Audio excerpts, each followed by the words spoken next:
Wait, remember Scooby-Doo and Guess Who? Pulling in from those classic Scooby-Doo feelings, this iteration of Scooby-Doo is focused on bringing in fun cameos to be part of a mystery, as you can have people who are real-world celebrities or musicians or athletes join in like a Weird Al Yankovic or a George Takei, all the way to fictional characters like Batman and Sherlock Holmes. Pretty fun-sounding concept, to be honest. I mean, the Scooby-Doo franchise has never been one to shy away from having celebrities and cameo guest stars before, so why not just fully go into that? Let's embrace the appearance of so many notable and recognizable people and see what happens when you drop them into the world of Scooby-Doo to be directly involved in what's going on. I love Scooby-Doo, and eventually I want to have a full catalog of videos covering every series out there. I'm not gonna lie though, last year I burnt myself out with Scooby-Doo making my watching every Scooby-Doo movie video, but enough time has passed that I am back on the Scooby-Doo bus and I am ready to team up with the gang once more and start solving some mysteries. The first mystery being just what in the heck was Scooby-Doo and Guess Who? Let's find out. It's pretty interesting to see where the Scooby-Doo franchise goes as we get into the 2010 and beyond era for the property. Starting off this era by having a show like Mystery Incorporated that takes the series in a lot more of a serious and dark direction, that also captured who the characters were in a way that fleshes them out more, and became my second favorite version of the franchise right behind a pup named Scooby-Doo. To then getting Be Cool Scooby-Doo, a version of the show that twists things further to be a lot more comedic, where the focus goes full on in that direction, kind of being the opposite of what Mystery Incorporated was. But after that, we move on to Scooby-Doo and Guess Who, a way to bring the series back to looking and initially feeling like Scooby-Doo that wants to pull on something the franchise was known for early on, and that was bringing in current celebrities or famous fictional figures. It's really not much deeper than that to explain what happens on any given episode. You know, the gang here have mysteries to solve like usual, and through some sort of happenstance, a special guest cameo gets introduced and intertwined into the mystery, and boom, there you have your basic premise of an episode of this series. It honestly is a lot more fun than that though, because what the show does absolutely right is make the cameos they choose feel just as silly and goofy as they felt back in the day, and doing so with an actual purpose for the most part. That doesn't mean it also sacrifices the spookier vibes of the mysteries or the entertainment value that comes from trying to figure out who or what is behind them. It's a hard blend to balance here, as some iterations of the franchise tend to sway more so one way than another. But Scooby-Doo and Guess Who embraces what it is by respecting both sides of the Scooby-Doo legacy. Even in saying that, it's really not that deep if it didn't. We're talking about a franchise that reboots itself every handful of years nearly. If you don't like where it's at the moment,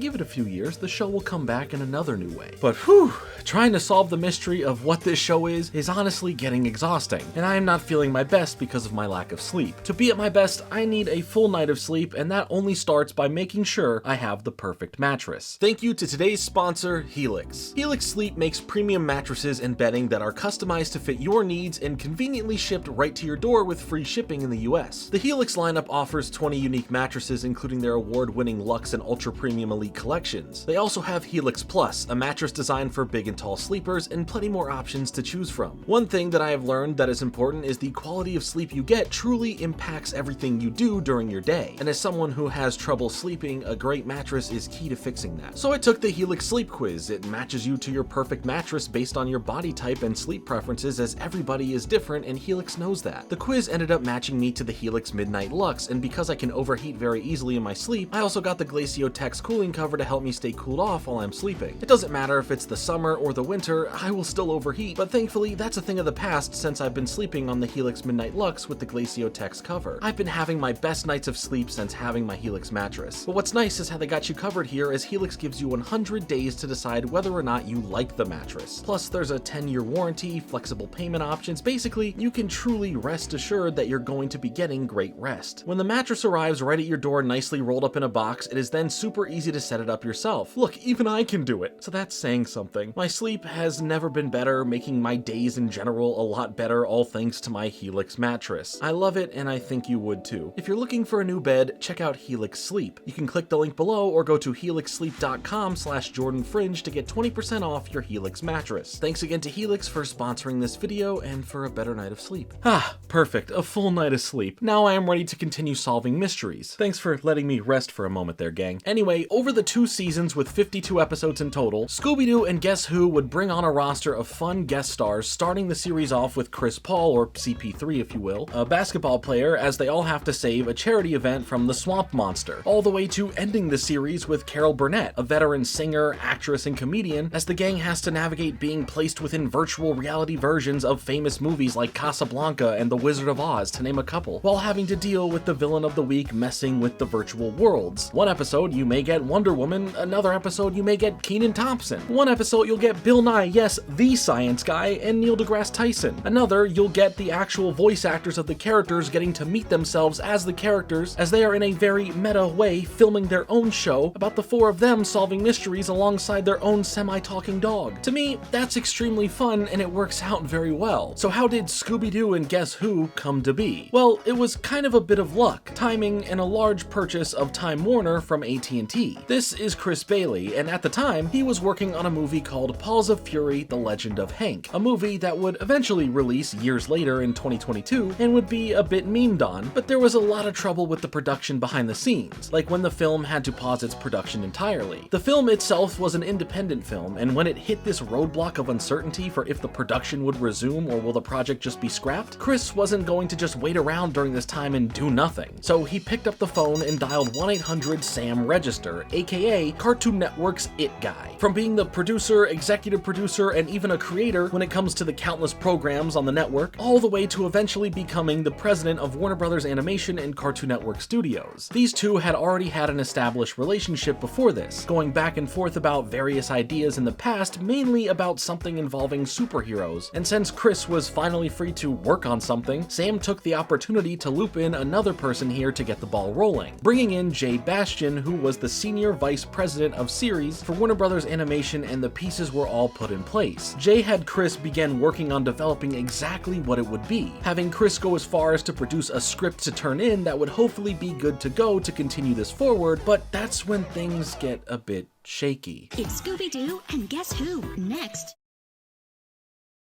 Guess who's back? Scooby-Doo and Guess Who? At this time, AT&T was working on purchasing Time Warner, so when that eventually went through, it shook everything up a bit, and due to this, projects like the one Chris was working on would end up getting axed and not given a full chance to be developed into something. But luckily, Chris's time here with developing something wasn't over. In fact, it was the beginning of something new. Jay and Chris sat down together once more to figure out what can be done now, and that's when Jay brought up the idea of Scooby-Doo to Chris. And while getting the chance to come up with something new in the superhero field is cool, being offered to do something within the world of Scooby-Doo is pretty exciting and an opportunity that you really can't say no to. And while Chris did enjoy Scooby-Doo for a time when he was younger, tuning in on Saturday mornings to see what Scooby and the gang were up to, he eventually moved on from watching it and self-admittingly said he wouldn't call himself a Scooby-Doo guy. So then what can be done here? Can someone who calls themselves not a Scooby-Doo guy be the right fit to make the next iteration of the Scooby-Doo franchise? The answer may just shock you.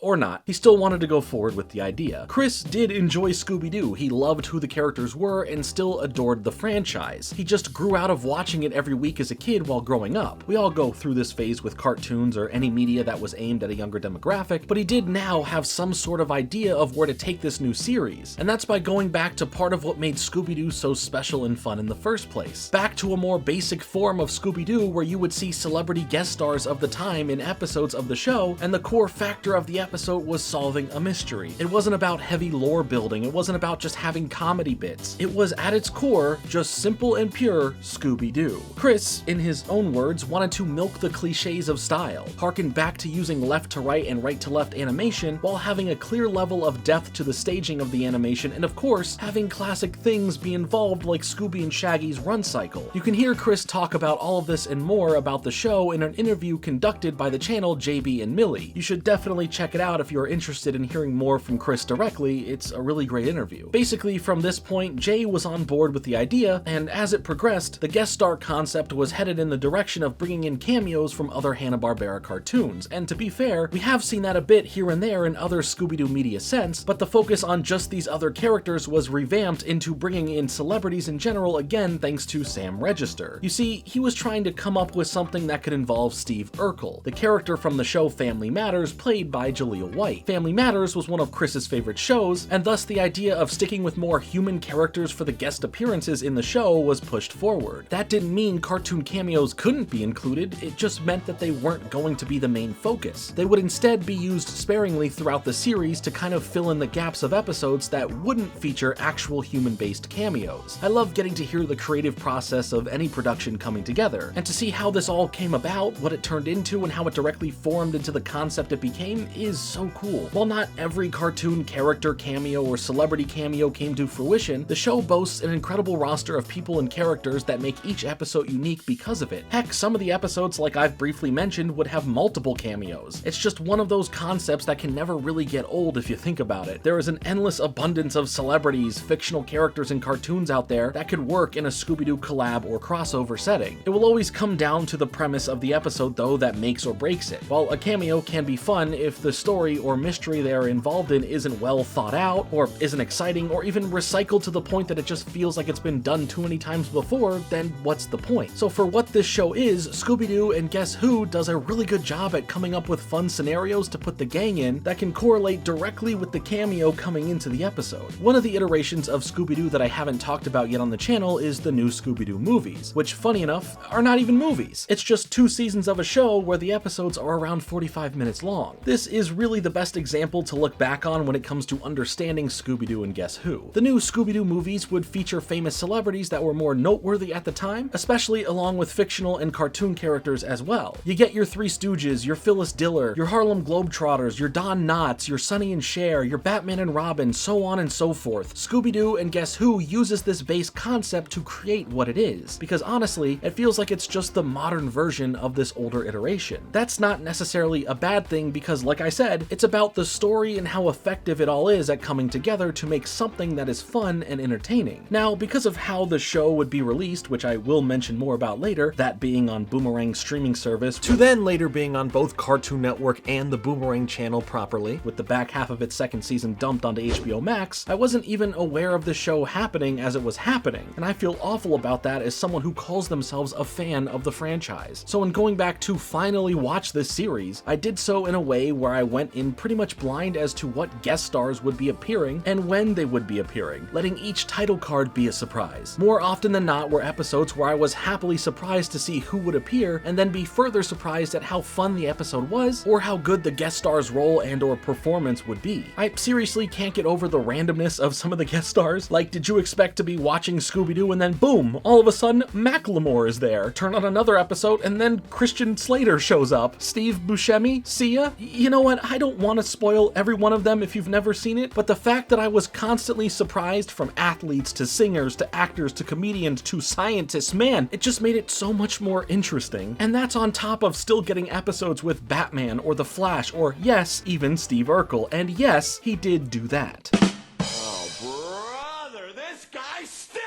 The Joey Chestnut cameo fits in for the fact that Shaggy and Scooby are big eaters themselves, so that just made me nod my head and go, ah, yeah, that makes sense. I know where this one's going. Now, as productions go, some things don't come together, leaving many ideas and guest star appearances scrapped because they didn't work out, or it just didn't work when trying to put it all together. For example, an episode that was trying to bring both the Hanna-Barbera character of Jabberjaw and the competitive swimmer Michael Phelps into a story together was pitched and even presented to Michael Phelps, but because he ended up saying no to the episode idea was left as nothing more than just that. Shown off in the same interview with JB and Millie, we can see artwork, sketches, and concept art that depicts other characters like Frankenstein Jr., Grape Ape, and other various characters from Hanna-Barbera that could have been in the series before the focus was shifted over to have celebrities and human characters take majority of the focus. With the show being 2 seasons long, of course there would have been some cool ideas for a season 3, and maybe some unused ideas or more far out there wants could have been made made possible. But for what we did all in all end up getting, I'd say we ended up with a pretty solid list of genuinely interesting guest stars. I really can't say that there were too many episodes that I would consider as bad or that I didn't like, but there were some that I wouldn't be excited to watch again the next time I sit down to watch this series, like Ollie Ollie Income Free with Ricky Gervais as the guest star in the episode, as this episode feels less like it's about the mystery or the gang in general, and instead just relies on Ricky Gervais trying to crack jokes or have his usual Ricky Gervais remarks and retorts. The mystery they needed to solve gets put on the side, or at least feels like it does because of this, making the episode feel lacking in the plot department. Anytime an episode has the focus fall too much into the guest instead of the plot, you can really feel it in the end by it not having given you more context to the mystery, or just ending in a less than satisfying way. Luckily, most episodes are not like that and would find a solid balance between the guest and the plot. And if it is going to focus on the guest more so than the plot, there needs to be a good reason why that makes up for it. My personal favorite episode has got to be A Haunt of 1,000 Voices, which is the one where the gang ends up meeting the voice actors behind their characters. Sure, sometimes being too meta can go wrong really fast, but the episode really does a nice job at giving some love to the people behind the microphones bringing these beloved characters to life. Hearing the same voices go back and forth, the respect given to the art of voice acting, and the overall tone the episode brings takes everything that makes you love Scooby-Doo and celebrates it. The mystery itself here isn't as impressive or interesting as some of the other episodes, but it makes up for the lack of that by having such a fun premise. Being voice actors and obviously already voicing the main cast, they all fit into the episode so well as they give more of the great performances they are all known for. Frank Welker, Matthew Lillard, Kate Micucci, and Gray Delisle Griffin were all a fun treat to see, and it was a great way to celebrate Scooby-Doo and Guess Who's 50th episode. Sure, it could have worked as the series finale if it were to come out just 2 episodes later, but for what it is, all in all, it's a fantastic episode and I love it. Also, the Hex Girls episode, I Put a Hex on You.